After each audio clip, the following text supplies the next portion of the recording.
प्रभु यीशु मसीह रास्ते में जा रहे थे और अंगूर का एक बगीचा कहते हैं, लोग कहते हैं बगीचा, अंगूर का बाड़ी था। उस बाड़ी में उसमें फल ढूंढने के लिए गए। क्या चीज का? अंजीर का पेड़।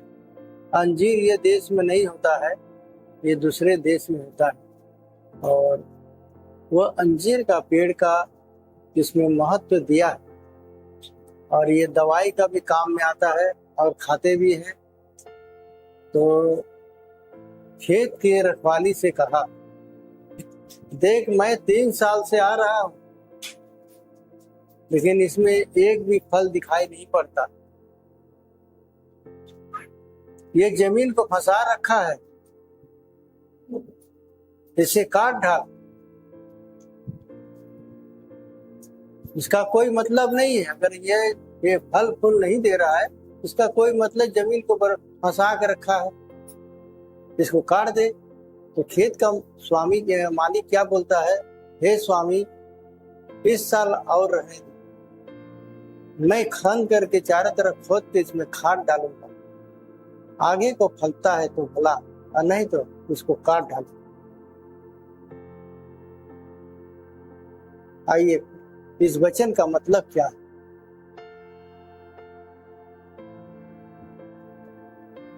ये पेड़ कौन है? ये पेड़ हम लोग हैं। परमेश्वर बहुत उम्मीदें आशाएं लगाते हैं आपके हमारे। मेरे जीवन में फलदायक पेड़ हो, मैं फलदायक पेड़ हूं प्रभु। जमीन को फंसा के दिखावटी वाला हम पेड़ न रहे, नहीं तो इसका कोई मतलब नहीं। हम पेड़ हैं लेकिन मेरे पेड़ में फल नहीं, फलदायक हम वृक्ष नहीं, तो हम क्या होते हैं? श्रापित हैं। हम श्रापित। परमेश्वर का अहमियत किससे होता है? जब आप मसीह में आए हैं, मसीह का भक्ति करते हैं, आपकी अहमियत किससे है? क्या हम चर्च आने से, वचन सुनने से, क्या इससे अहमियत है? नहीं, आपकी अहमियत उससे है जब वचन आपके अंदर में हो और फलदायक पेड़ हो। अगर आपके जीवन से एक भी फल नहीं है तो आपको कोई अहमियत, हमारे आपकी कोई अहमियत नहीं। और वही कहता है प्रभु, ये 3 साल से मैं आ रहा हूं, बार बार आ रहा हूं, लेकिन एक भी फल नहीं मिलता। इसे काट डाल, जमीन को फंसाए रखा है। भाई अरबा, क्या परमेश्वर की इच्छा क्या है? आपने कभी जांचा है? हम सब दिन संसारिक जीवन व्यतीत करते आए हैं और संसारी में जो रहते हैं उसमें कोई आशा नहीं होता है, कोई फलदायक पेड़ नहीं होता है, फल का उसका महत्व नहीं होता है। कि होता है? कोई महत्व नहीं होता है।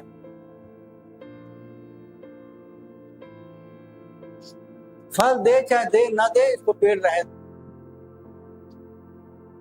लेकिन परमेश्वर का रास्ते है में हम हैं, हमारे फल का महत्व है। अगर मेरे जीवन से फल नहीं तो परमेश्वर हमें क्यों चुना है? हम किस काम का है? परमेश्वर की महिमा कैसे है? संसारिक लोगों का जीवन, उसके अंदर ये महत्व जिसका कोई मायने नहीं रखता। क्या हमारा जीवन यही है? इसकी उसका कोई अहमियत नहीं होता है। जानते परमेश्वर ने क्या कहा?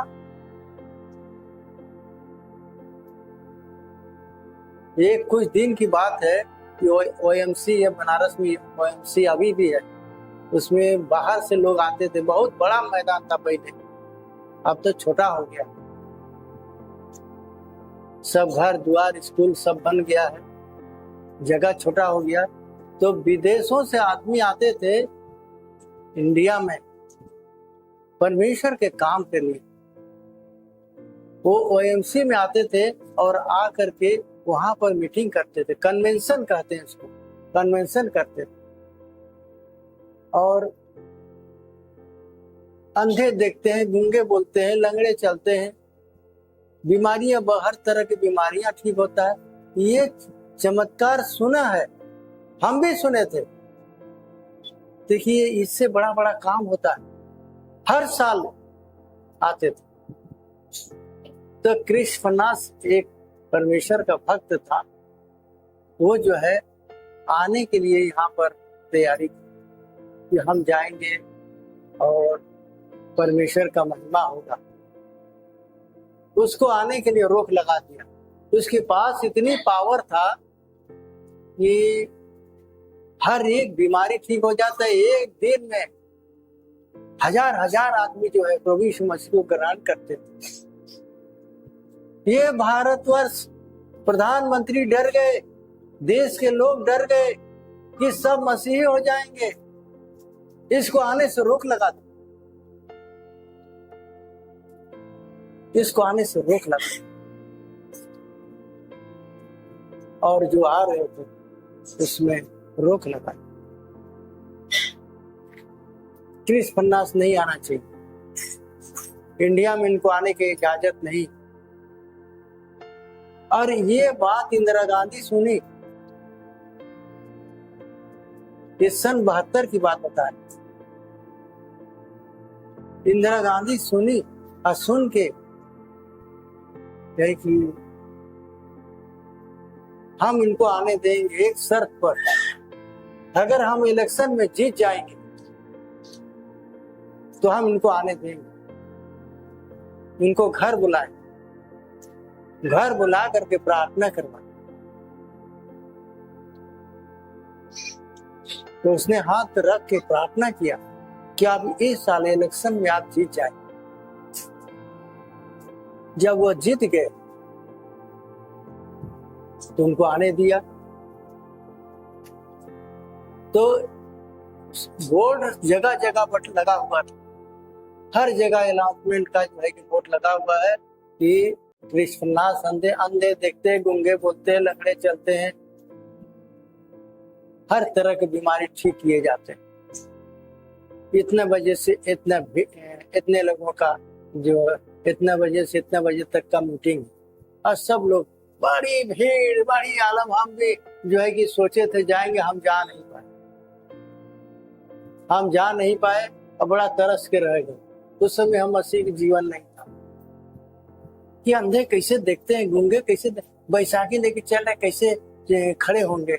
ये सब चीज बड़ा देखने के लिए कितने लोग आ जाते थे।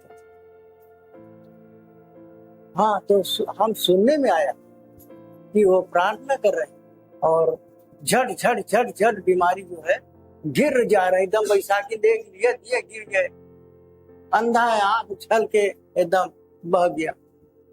और मिर्गी का बीमारी एकदम एक फेचकुर आने लगा, गिर के उसका उठ के अपने से खड़ा हो, हर बीमारी ठीक हो गई। बैसाखी हाथ में ऐसे उठा करके लेके चल, पूरा पोस्टर दिखा रहा है सब जगह, बीमारी ऐसे ऐसे ठीक हो रहा। बड़ा चमत्कार हुआ, हजार हजार आदमी प्रभु यीशु मसीह को ग्रहण किया। इंदिरा गांधी जो है इलेक्शन में जीत गई। उसके बाद क्रिस फन्नास को बुलाए, ये मुझे आपके हाथ से बपतिस्मा लेना।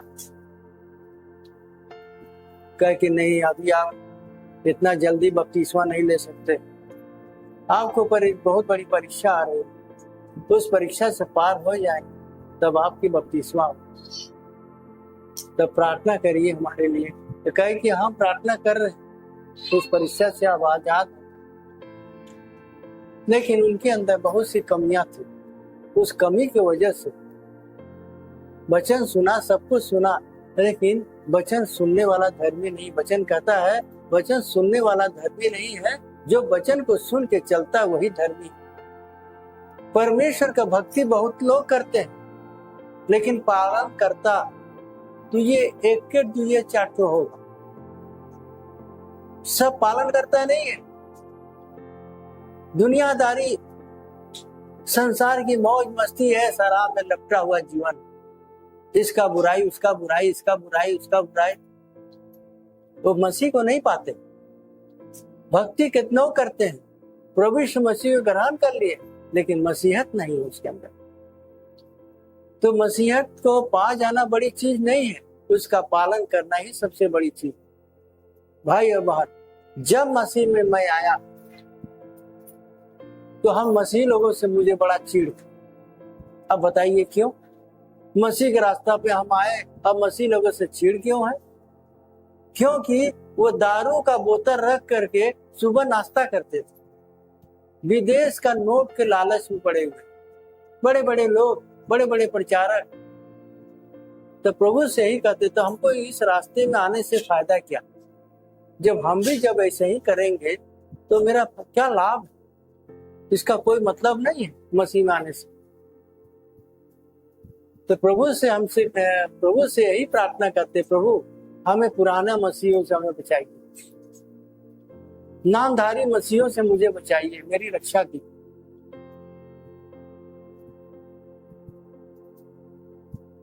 हमें उसका से बपतिस्मा भी नहीं लेना, मेरी रक्षा कीजिए प्रभु। हम देवी देवता छोड़ के आए, जब वही सब इसमें भी करें तो हमको आपके रास्ते में आने से लाभ क्या है? इससे अच्छा हम देवी देवता में जाए, भलहू नाश हो जाए, तो इसमें आने से क्या है? नाश तो इसमें भी होंगे। जब हमें पालन नहीं करता होंगे तो हम नाश हो जाएंगे, तो नाश होने से हमको फायदा किस रास्ता पकड़ना? हमें सच्चा मसीही का रास्ता पाया। मैं जानता हूँ आप सच्चा है, आप जो करते हैं दुनिया में कोई नहीं कर सकता, इसलिए हम आपको पाए हैं प्रभु, हम आपके पीछे चलना चाहते हैं। तो मेरे मन में यही आता था, जब ये कैसे हो सकता है? जब हम अपना निजी पर्सनल हम कलीसिया बनाएंगे तभी चल सकते। मुझे कोई नॉलेज नहीं था, सिर्फ प्रभु यीशु मसीह की जय, प्रभु यीशु मसीह की जय, प्रभु यीशु मसीह की, यही आता था। और जा करके कोई बीमारी देखते थे, वहां जा करके कहते थे कि भैया आप कितना दिन से बीमार है, खाट पर पड़ा हुआ है, हड्डी हड्डी हो गया है, टाइफाइड की बीमारी से पड़ा हुआ है, उसकी बीमारी ठीक नहीं होना चाहता। भैया आप कितना दिन से पड़े थे, अब तो बहुत ज्यादा कमजोर हो गए। क्योंकि हाँ भैया क्या करे, ठीक नहीं हो रहा। अब कहाँ काम करते हैं? DLWA में काम करते हैं। कौन सा डिपार्टमेंट? फलाने डिपार्टमेंट। तो ऐसा है कि आपको एक बात बताएं, आप अगर करेंगे तो बताएं, नहीं तो बेकार बोलने से कोई फायदा नहीं। क्या बोलिए? जरूर, अगर आप सही रास्ता बताएंगे जरूर करेंगे। देखिए, आज से आप प्रभु यीशु मसीह की जय बोलिए, प्रभु यीशु मसीह की जय, प्रभु यीशु मसीह की जय, प्रभु यीशु मसीह, यही नाम लीजिए। प्रभु हम बहुत पाप किए आपके विरुद्ध, हमें क्षमा कीजिए, आप बिना मेरा कोई सहारा नहीं है, प्रभु हम पर आप दया करिए। आज से आपके शरण में आए, प्रभु यीशु मसीह की जय, प्रभु यीशु मसीह। घंटा आधी घंटा आप नाम लीजिए, करे हम दिन भर नाम लेंगे। तो ठीक है, तो और अच्छा है। तो देखिए, इसी समय फिर हम दूसरे दिन आए, और दूसरे दिन आए, भी ज्यादा दूर नहीं है, भिखारीपुर की बात है, अरे घुघुनपुर की बात है, तो ज्यादा दूर की बात नहीं है। और दूसरे दिन हम आए तो वो आदमी खाट पर बैठा हुआ कंकाल के तरह। आज कितना दिन के बाद बैठा है, शायद वो भी हमारा इंतजार कर रहा है, और हमको दूर से देखता है, उठ के खड़ा हो गया। वही कंकाल शरीर, जैसे लगता है कितनी ताकत उसके शरीर में आ गई। और हमको देखा, पैर में गिरा, हम कह रहे काम मत करिए, हमको इसका, हम कुछ नहीं किए भैया, हम आपको रास्ता बताए, हम कुछ नहीं, परमेश्वर की किया, परमेश्वर का धन्यवाद करिए, वही सब कुछ। इसके बाद उसने बड़ा खुश हुआ, परिवार बड़ा खुश है कि हमारे पापा ठीक हो गए, बच्चे लोग खुश है, औरत बच्चे परिवार सब बड़ा खुश हो गए, मेरे पापा ठीक हो गए। आज कितना दिन के बाद पापा जो है खड़े हुए, भैया जी ये आपके बदौलत, मेरे बदौलत नहीं है, ये प्रभु यीशु मसीह ठीक किए, प्रभु यीशु मसीह की बीमारी ठीक किए, हम नहीं किए। आप उनका भक्ति करिए, आप कभी मत छोड़िए। हाँ यार वो आदमी बहुत खुश था, बहुत प्रभु यीशु मसीह के पीछे चला। कहे कि हम दुनिया में कहाँ कहाँ गए, कहाँ कहाँ घंटी बजाए, कहाँ कहाँ मनौती माने, सब कुछ, पर किसी ने नहीं सुना मेरा। यह प्रभु यीशु मसीह आपके मुंह से सुने नाम, एक ही 2 मिनट में हम उनका नाम लेना शुरू किए, और इसके बाद धीरे धीरे मेरे अंदर में एक ताकत आई, मेरी बीमारी भाग गई, भज भजा के पूरा एकदम पसीना फेंक दिया, पूरा एकदम शरीर हमारा ठीक हो गया। कैसा प्रभु तो हम कभी नहीं देखे। हम कहे देखिए ये कोई नया प्रभु है का? कहे नहीं भैया, नया नहीं है, ये जो है संसार लोगों ने इसको पकड़ने नहीं दिया कि हमारा भारतवर्ष मसीह हो जाएगा। असली ईश्वर ही है, यही असली प्रभु है, हमने पाया है भैया, इसलिए हम आपको भी बांटना चाह रहे हैं। कि बहुत अच्छा आप हुआ आ गए। कह देखिए हम जा रहे थे आपके शरीर को देख के, तब हमारे ऊपर बड़ा दया है कि आप भी DLW के हैं, हम भी DLW में ही काम करते हैं, कौन सा डिपार्ट, फलाने डिपार्ट। कहे कि इसलिए हमको तरस आया और हमने आपको बता दिया, आपने स्वीकार किया, आप प्रभु ने आपके जीवन में काम किया, उसको बता करके आगे बढ़े। तब यहाँ आए मड़ौली में, ये मड़ौली मतलब मड़ाए में एक जाति का लोहार, वहां गए, वहां भी ऐसे ही बीमारी था, कोई TB का बीमारी था, और उसको भी बताया, उसका बीमारी झट से भाग तुरंत। प्रभु यीशु मसीह के नाम में पावर, शक्ति है। ये आपको कहानी नहीं बता रहे। आज उसी प्रभु यीशु मसीह को आप किस तरह से आप प्यार देते हैं, बोलिए आप। जो मिनटों में आपकी समस्या सॉल्व कर सकता है, आपकी हर एक परिस्थिति से बचा सकता है, उस प्रभु यीशु मसीह को आपने कैसा हृदय में जगा दिया। आप क्या कर रहे हैं? क्या आप सो रहे हैं सांसारिक लोगों के साथ? क्या ये चाहते हैं आप उसका जैसा जीवन हो वैसा मेरा भी जीवन हो जाए? तो मसीह में आने से कोई लाभ नहीं। आप पेड़ हैं, आप जो है कि बेकार जमीन को फंसा के रखे।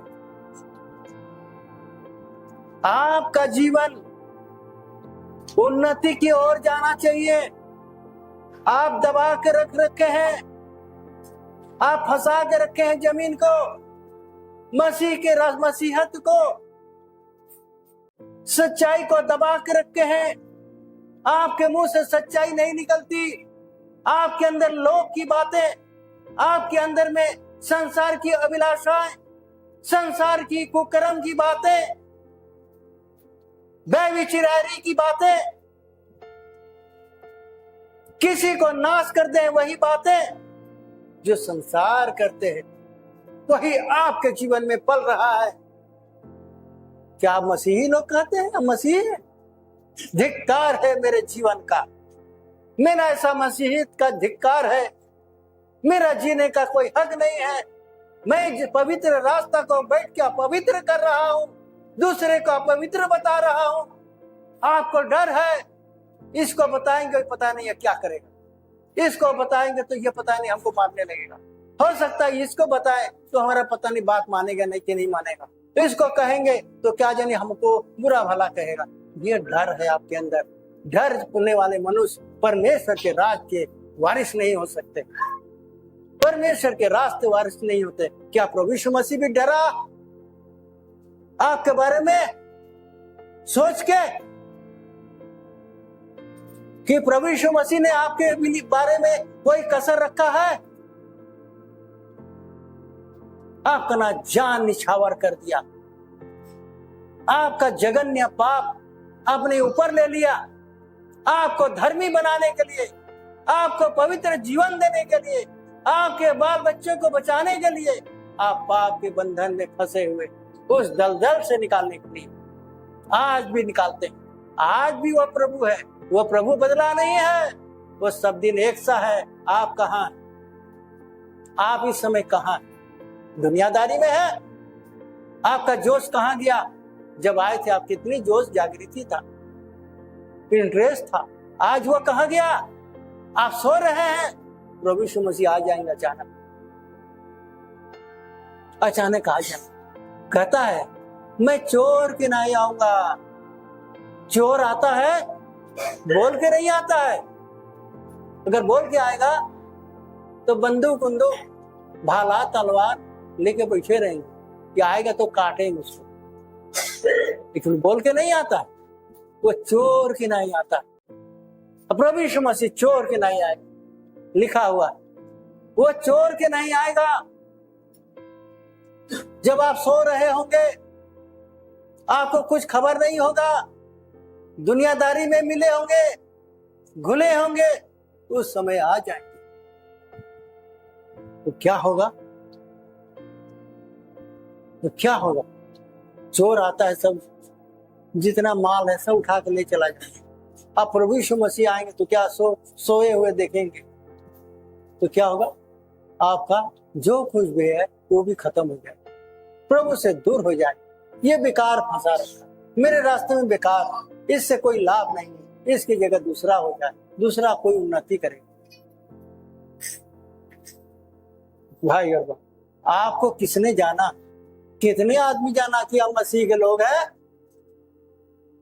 कितने लोग जानते हैं कि मसीह के लोग हैं हम?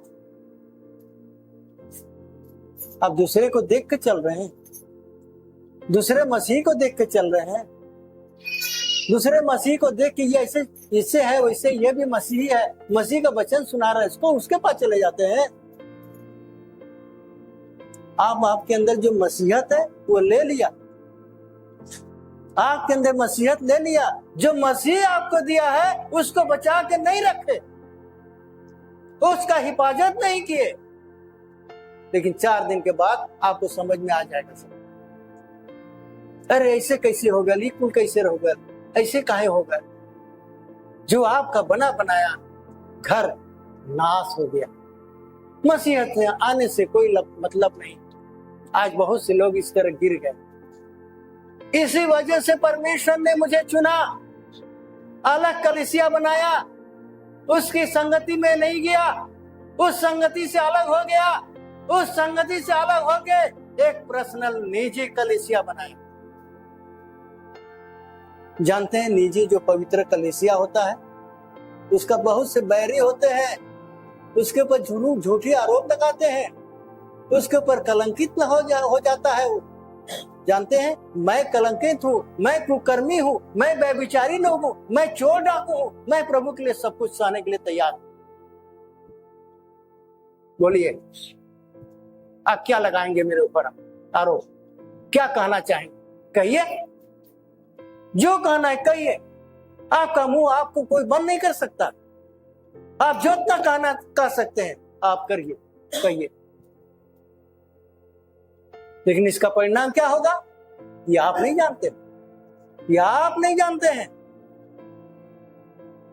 आपके अंदर में तरह तरह विचार काम कर रहा है, शैतान काम कर रहा है। ये अंतिम समय है, ये आपका दोष नहीं है, अंतिम समय में ऐसा होगा। लेकिन जिसका पास समझदारी है, जो फलदायक पेड़ तैयार है, वो सब चीज सब कुछ जानेगा, कोई बताने की जरूरत नहीं। आपके पास परमेश्वर का पवित्र वचन। अब मनुष्य को देख के बहक रहे, मनुष्य को देखा देख के पाप कर रहे, तो संसारी में आप में क्या अंतर है बताइए? क्या आप जो कर रहे हैं क्या मसीह का ये गुण है, मसीह का स्वभाव है, मसीह का चाल चलन है? क्या है बताइए?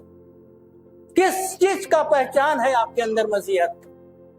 क्या पहचान देंगे? फलदायक पेड़ है ये नहीं, जमीन को बचा के रखे, दुनियादारी में जीवन व्यतीत करने, दुनियादारी में घुले मिले हुए हैं, तो उसका जीवन से आपसे कोई मतलब महत्व नहीं है। आपका जीवन अलग है। इस दुनियादारी से परमेश्वर ने आपको चुन लिया है, उनके बुरे कामों में संगति करने के लिए नहीं, उसके स्वभाव में जीने के लिए नहीं। आपके अंदर मसीहत जीना चाहिए, फलदायक पेड़ होना चाहिए, मसीही का फल, मसीही का गुण, मसीही का चाल चलन, मसीही का सारी चीज आपके अंदर, ये मसीही का पहचान भाई और बहन।